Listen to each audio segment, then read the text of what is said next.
Hindi ba? Kita-kita naman kanina eh. Hindi ba? And yun lang masasabi ko, you go ahead and continue your political persecution because bilog ang mundo. And ang masasabi ko lang is, I know my international law. So ngayon, this is a very, very corrupt House of Representatives. Na-discuss ko na to, pero ulitin ko dahil nagdodraw ng pinapapunta ng mainstream media sa aking page, ang mga tao sa kaka-advertise sila ng aking pangalan, and especially now, hindi ba? Kaya, i-discuss natin ang dapat malaman ng bawat isang Pilipino. Okay? Ito ang budget of House of Representatives. Okay? Budget of House of Representatives. I already discussed this before. So, anong mga sources ko nito? Ang sources ko nito is documents itself from the Senate. Okay? So, ang mga nakikita nyo dito, papaliwanag ko lang sa inyo ang budget cycle. Ang budget cycle kasi, so, yung House of Representatives, mag-a-approve sila ng version ng budget. Yung Senate naman, mag-a-approve din sila ng version ng budget. And then magkikita sila sa bicameral conference committee para i-reconcile yung budget kung magkaiba. Okay? So, sa normal na pagkakataon, ang reconciliation is either you will split the difference, okay? Or you will prepare one version over the other. Naintindihan niyo yan? Ibig sabihin ng splitting the difference, di ba? Pwede niyong gagawin is pwede niyo na lang i-add yung dalawa, tapos kunin mo na lang yung average, and that's it. Or you prefer one version over the other.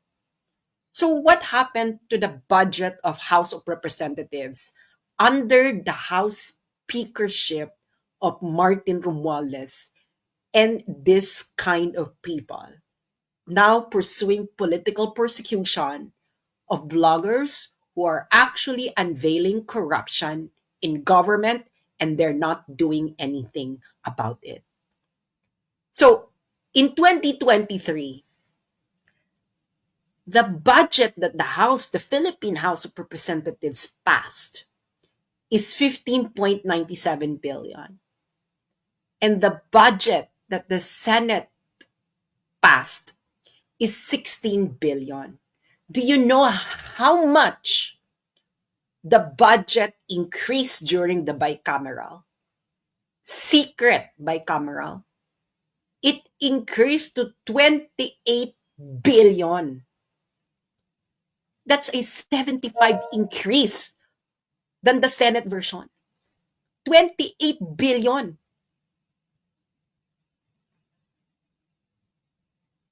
So, iba ang mulat sa dilat. Noong 2024, yung House of Representatives, ang budget version na pinasa nila ay 16.17 billion. Ang Senate version ng House of Representatives budget ay 16.9 billion. Pagdating ng bicameral, bigla siyang naging 28.69 billion. Reconciliation ba yan? Hindi yan reconciliation. Anong tawag dyan? Isulat nyo sa comment section kung anong tawag dyan sa ginawa ng House of Representatives. Pera nyo yan. Pera nyo yan kayong manakikinig. Pera nyo yan. Ngayong 2025 budget, ito malala. Ang pinasa ng House of Representatives publicly ay 16 billion. Ang Senate version, 16.35 billion lang. So, ang tinaas lang nito ay 1 million. Alam mo kung paano nila ni-reconcile? Pagdating ng bicameral, naging 33.67 billion ang budget ng House of Representatives. That's a 105.93 increase. Anong tawag niyo dyan? Pera nyo yan. Tell me, anong tawag nyo dyan? And why are you letting these people get away with it? Eh yung mga snatcher nga, binubugbog. Ito, binibigyan nyo ng bilyong harap-harapan na? Tell me, what could justify na biglang lulobo yung budget mo ng 75%, 77% at 105% during the bicameral meeting? Eh hindi naman yung pinasa nyo. nung nag-public deliberation. What is this called? At sinerch ko yung mga past House speakership, past Congress, ang available lang, hindi naman kasi ganun kagaling kakatransparent ang record keeping ng ating legislative. Noong 2011, ang tinaas lang 13% under Feliciano Belmonte. Noong 2013, 8.53% lang tinaas under Feliciano Belmonte. Nung kay Pantaleon Alvarez, 0% ang tinaas ng budget ng House of Representatives during BICAM. Nung kay Gloria Arroyo, 0.08%. Kay Lord Alan Velasco, 12.86%. And then yung second speakership ni Lord Alan Velasco, 0%. Si Senator Alan Peter Cayetano po ay hindi po siya naging House Speaker during a budget cycle. Kaya wala siya dyan. Pagdating kay Martin Romualdez, naging 75.06%. Kaagad ang tinaas. 77.21%, 105.93%. Do you know how much ito? It's about 50 billion. 5-0. For 3 years, niregaluhan ng House of Representatives ang kanilang mga sarili ng about 50 billion pesos ng pera ng taong bayan, ng pera ninyo. 50 billion during BICAM. What exactly bakit bigla kayo niregaluhan nyo ang sarili nyo ng 50 billion during BICAM for the past 3 years? Why? Is this not corruption? This is corruption. Present this to foreigners. Kaibigan ninyong foreigners. Tell them, explain this to them. And then do a survey, foreigners, if they think that this is not corruption, that Martin Romualdez House of Representatives wasn't doing, if this is not massive, not just massive, but grave, karumal-dumal na kagutuman. And take note sa budget lang nila to. Hindi pa dito kasama yung AKAP, TUPAD, AIX.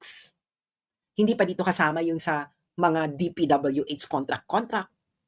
Tinanggal nila yung isa kong page, yung for the motherland. Kasi bago nila tanggalin yun, I was exposing already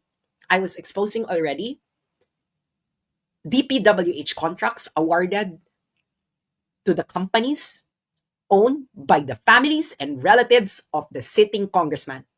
Yung isa naka 1 billion. That's just a DPWH contract for just 1 year. Binura nila.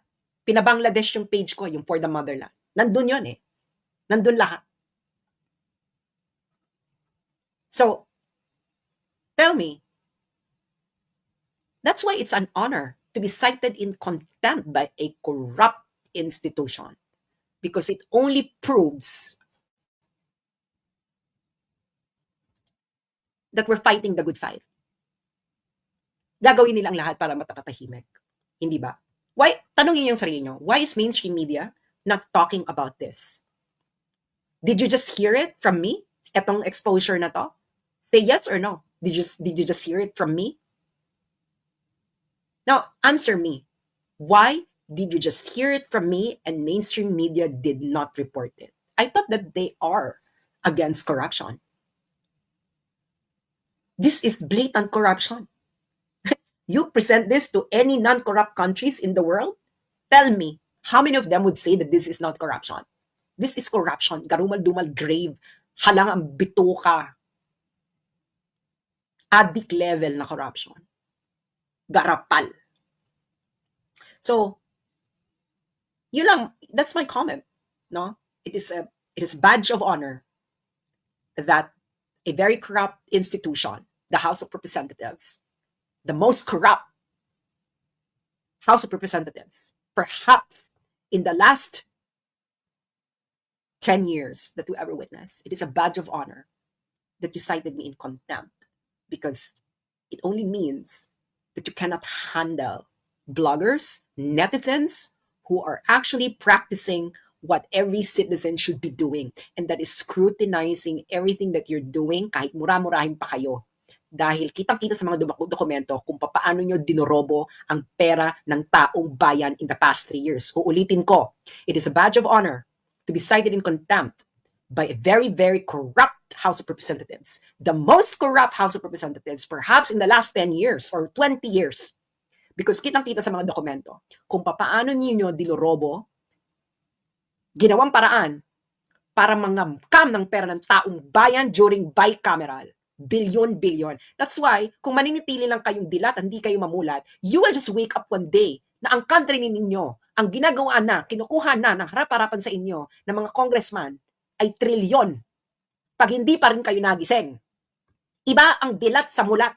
Pag dilat ka lang, wala na kayong yung ipapamana ninyong bansa sa susunod na henerasyon. It's not going to be a nice Philippines. Do you really think?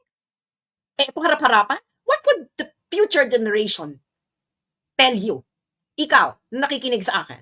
What would your apo say? Nakita nilang ganitong document. Tatanungin ka nila, Lolo, bakit hindi ka umalma? Na ang House of Representatives, nireregaluhan nila ang kanilang mga sarili ng ilang bilyon during BICAM na hindi publicly deliberated. Ibang-iba ito sa pinasa nilang budget sa harapan ng publiko during the budget hearing. Bakit hindi ka nagsalita? Bakit mo hinayaan? Na ito ay doroboy nila ang pera ng taong bayan. Bakit ayaw mong gumising? Dahil naghihintay ka ba na yung bansa mo talaga ituluyan ng mawarak dahil sa korupsyon ng mga to? Tapos sila pa yung papalakpakan mo. Isira ulo ka pala, pumunta ka na lang ng Muntinlupa, palabasin mo na lang lahat ng kriminal dyan, pare-pareho lang din naman yan. So tell me, yung nakita nyo, is that not corruption? That is blatant corruption to the highest level. At budget lang nila yan, tinataasan nila. Budget pa lang nila yan. Nang ganun-ganun na lang. Hindi pa dyan kasama yung tupad, AIX, DPWH, etc. Kaya kawawa ang bayang Pilipinas. Kaya tingnan mo ang Pilipinas. Mukha ba yung bansa na hindi nangungurakot ang mga politiko? Tanungin nyo yung sarili ninyo. Lalo na yung mga nagta-travel sa ibang bansa, no? Tanungin nyo yung sarili nyo, yung bansa mang Pilipinas na yan, mukha ba yung bansa na hindi alam mo, may corruption sa lahat ng bansa. Pero may mga bansa na pag napunta ka sa bansang yan, ramdam na ramdam mo na kinukurap ang pera ng taong bayan at ang mga taong bayan, alam nilang kinukurap ay walang gustong gawin para baguhin ito. That's why it's going to be a vicious cycle and you will leave a Philippines to the future generation much worse than how we found it. Guaranteed yan. Guaranteed yan. Because they can get away with it without any consequences. Ang consequence lang nila social media. Nalalantad sa social media. That's their only consequence. And what they wanted to do, they want to silence social media because they want to cover up ang ginawa nilang pandorobo sa pera ng taong bayan in the last 3 years during the BICAM. And it's documented. I have all the documents. That's why it's a badge of honor that you cite me in contempt because what would I expect? I don't expect you, House of Representatives, to praise me for revealing how corrupt your institution is in the last 3 years. And that House Speaker, Martin Romualdez, is involved in a bribery case. Okada. 2 buwan pa lang siyang House Speaker. At ito ay nasa kaso. Ito ay nasa desisyon sa isang related na kaso sa Delaware Court sa United States. And you're not doing anything about it. Nakakahiya kayo. Nakakahiya kayo sa mga Pilipinong nagtatrabaho ngayon. Nakakahiya kayo sa mga Pilipinong ipapanganak pa lamang. So, iba ang mulat sa dilat. Ano ka sa dalawa? Dilat or mulat? Maraming salamat po at hanggang sa muli. Ito po si Sas Rogando Sasot, ang inyong faithfully defiant na tagalista ng Noisy na nagsasabing hindi pa tapos ang laban. Nag-uumpisa pa lang tayo. Salamat po.